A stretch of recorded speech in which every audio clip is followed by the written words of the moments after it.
a desperate plea for help. And the most dangerous beings arrived. The distress signal had been screaming through the void for weeks. Urgent, desperate, raw.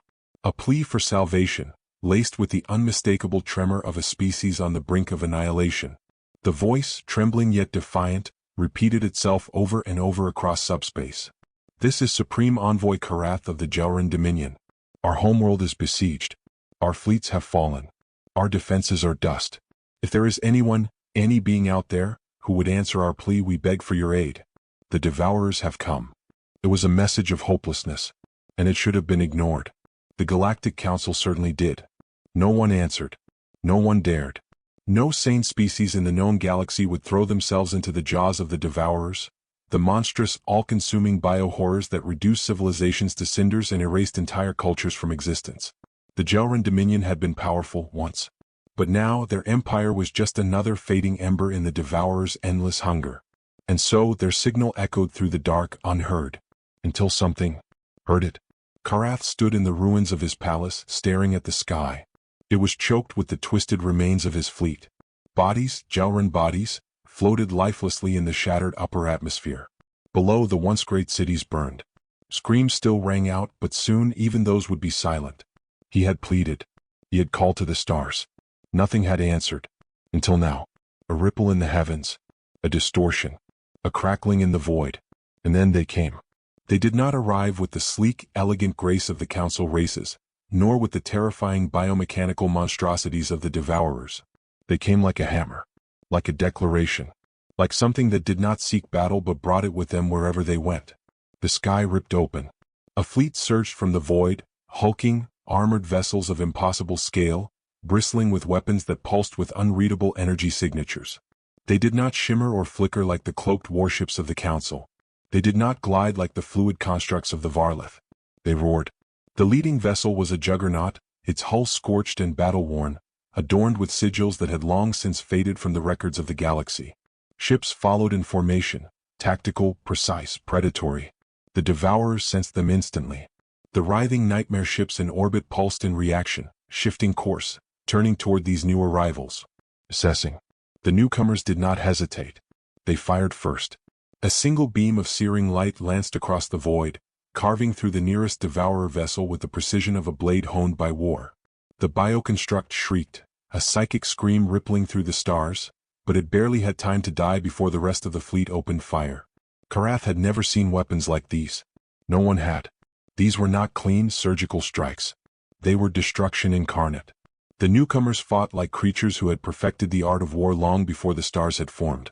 He turned to his last remaining general, his voice barely a whisper. Who are they?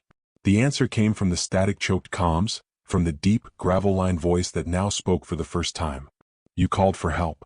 There was something in that voice. Something old. Something lethal. And we heard you. Karath felt his twin hearts stutter.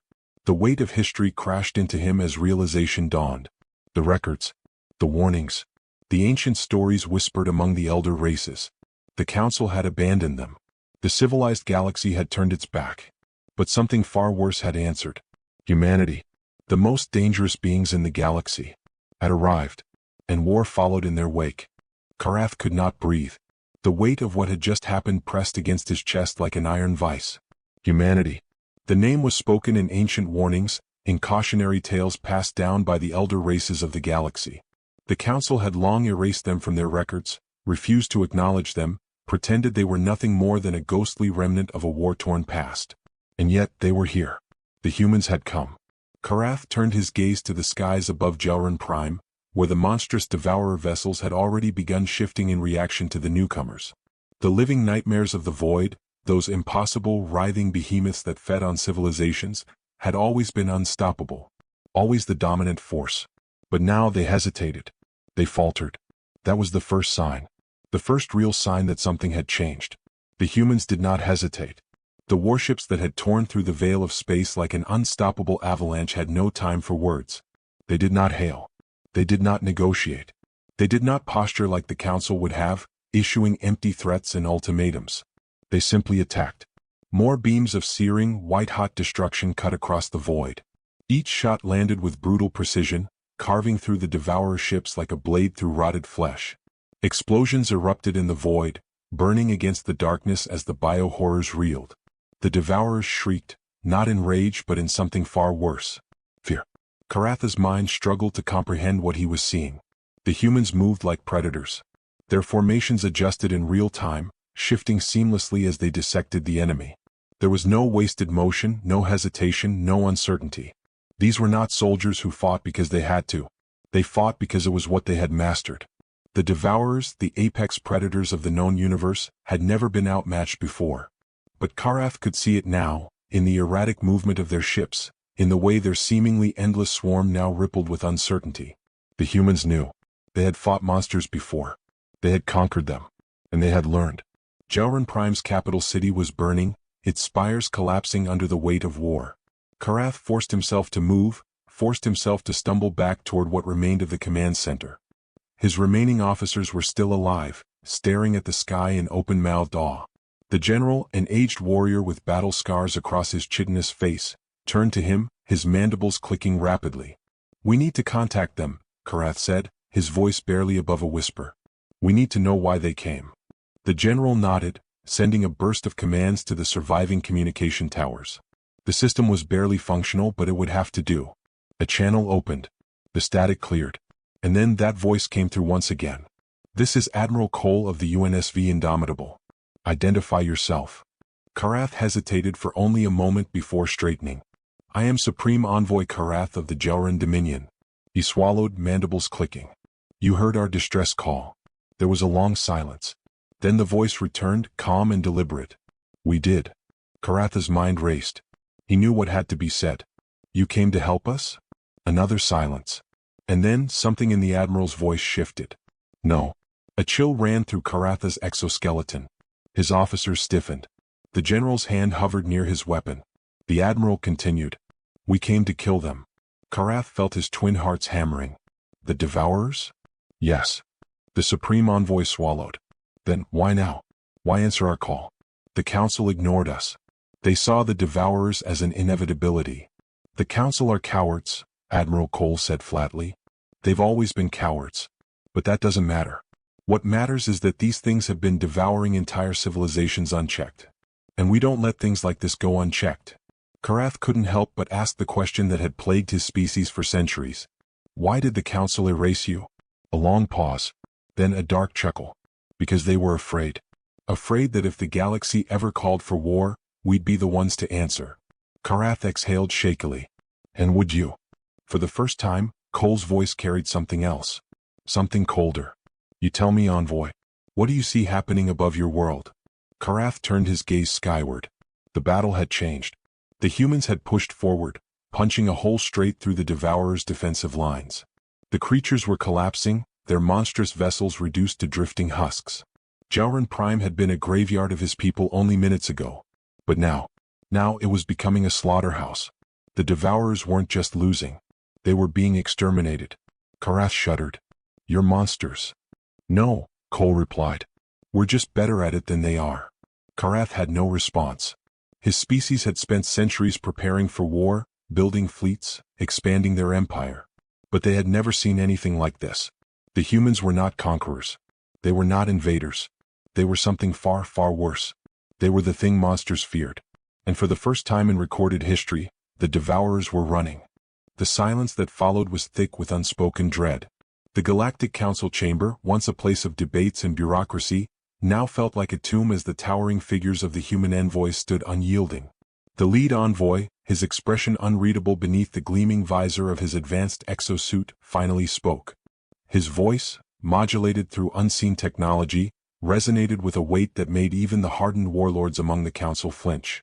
"You asked for help," he said, each word deliberate. "You have no idea what that means." One of the alien delegates, a reptilian noble from the Zarn Dominion, found his voice. "We summoned aid to repel the Vashlek. Their fleets have already begun consuming entire systems." "We." The human raised a single hand, and the delegate fell silent as if an unseen force had snuffed the air from his lungs. The tension in the room tightened like a noose. The human turned his gaze to the Grand Speaker, the highest authority of the Galactic Council.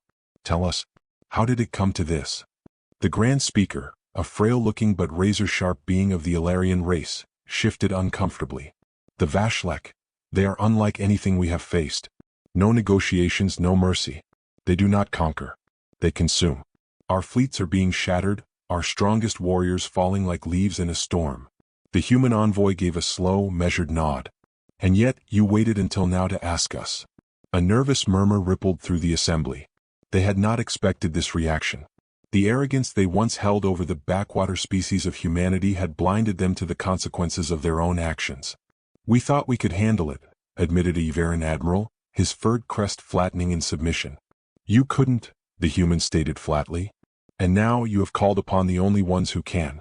But let me be clear, this is not an alliance. The words hit the council harder than any physical blow. Desperation was plain on their faces, but the envoy continued without mercy. You called us because you are afraid, and rightfully so. But fear alone does not grant you salvation. You have demanded warriors without knowing the price. There is no treaty, no promise of unity. There is only what must be done. The Grand Speaker hesitated. What must be done? The human finally took a step forward. The ground beneath his boots hummed with latent energy as if the weight of an entire war machine stood behind him. We do not fight wars like you do. Your fleets engage in skirmishes, battles of attrition. You hesitate, you retreat, you negotiate. He leaned in slightly, his voice a quiet thunder. We do not. We end wars. A deathly hush followed.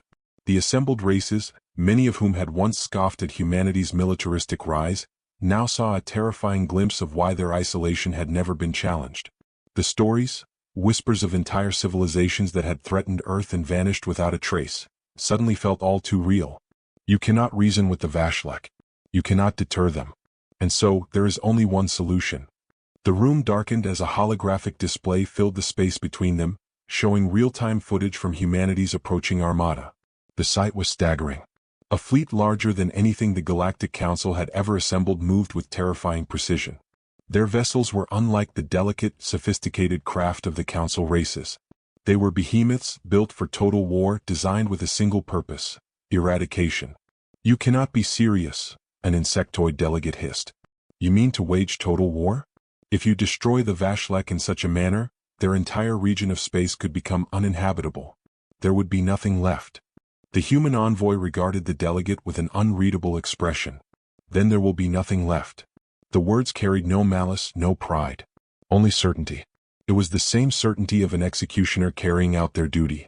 The same certainty that had kept humanity alive through the darkest chapters of its history. That is genocide, another voice cried out. No, the envoy corrected. That is war. A war your kind were never prepared to fight. A tremor passed through the chamber. For all their posturing, all their centuries of political maneuvering, the council members understood the truth. Humanity did not see war as a matter of pride or expansion. They saw it as an equation to be solved, a problem with only one answer. The Grand Speaker's voice wavered. Is there no other way? The human envoy tilted his head slightly, considering. There was, before you asked us to intervene. Now you have committed to the only path left. The moment we received your distress signal, the war was already over.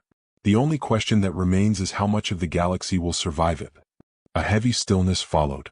For the first time in galactic history, the Council was truly powerless. They had called forth something they did not understand, and now they had to live with the consequences. A soft chime echoed through the chamber. The holographic display flickered, shifting to show the human fleet passing the outer defenses of the Council's homeworld, undeterred. An AI voice, calm and composed, spoke through the transmission. Operation commences in 1 standard hour. All non-combatants are advised to evacuate. The Council had made their plea. Now humanity would answer. The chamber remained deathly silent as the transmission ended. A cold realization settled over the Council members. The humans had not come as allies. They had not come to bargain. They had come to finish a war that had already been decided the moment their ships arrived. The Grand Speaker's voice trembled. Please, there must be another way. The human envoy regarded him without emotion. There isn't.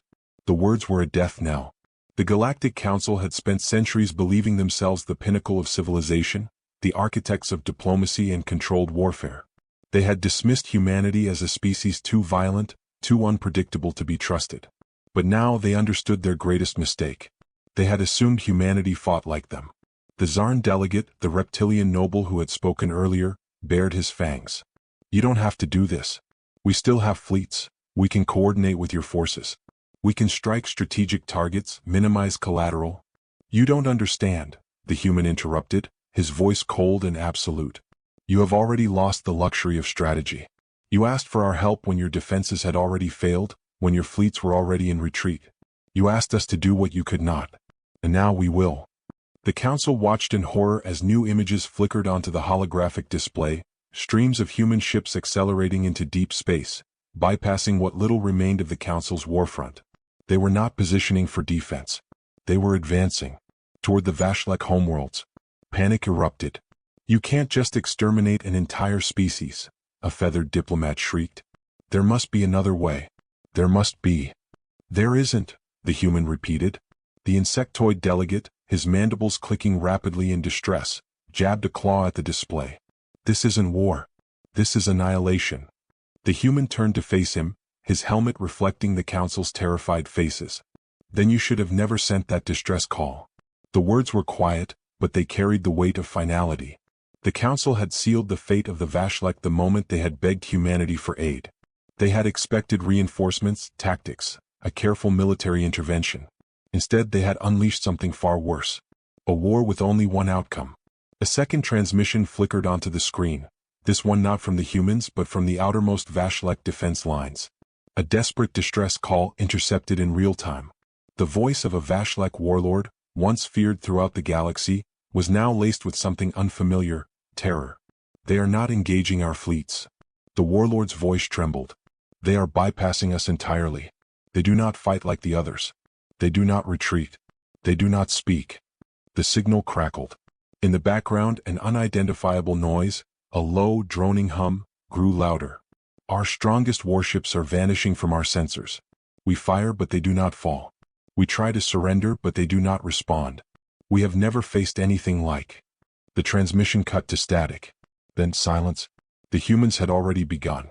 The Grand Speaker looked around the chamber, his gaze searching for someone, anyone, who could stop what had been set in motion. But there was no one left. No argument strong enough, no appeal powerful enough. The Vashlek had been humanity's enemy for mere hours and already they were ceasing to exist. One by one, the council members sat back in their seats, realizing the truth. This was the cost of asking for help. The Tsar Noble exhaled shakily, his scales darkening in resignation. How long? The human envoy regarded him for a long moment before answering. 72 hours. 72 hours. That was all it would take for an entire civilization to be erased. The Grand Speaker's voice was barely a whisper. And if we had never called you? The human turned, his visor catching the light. Then the war would have lasted years. Perhaps decades. You would have fought, suffered, lost entire systems. Millions, perhaps billions would have died. The Grand Speaker swallowed. And the difference now? The human stepped toward the center of the chamber. When he spoke again, it was not with malice or rage, but with the absolute certainty of one who had seen the truth of war and understood its brutal efficiency. The difference, he said, is that it will be over before they even understand what happened. The council members sat in stunned silence as the final message arrived from the human fleet. Engagement complete. The war has ended. And with those words, the Vashlek were gone.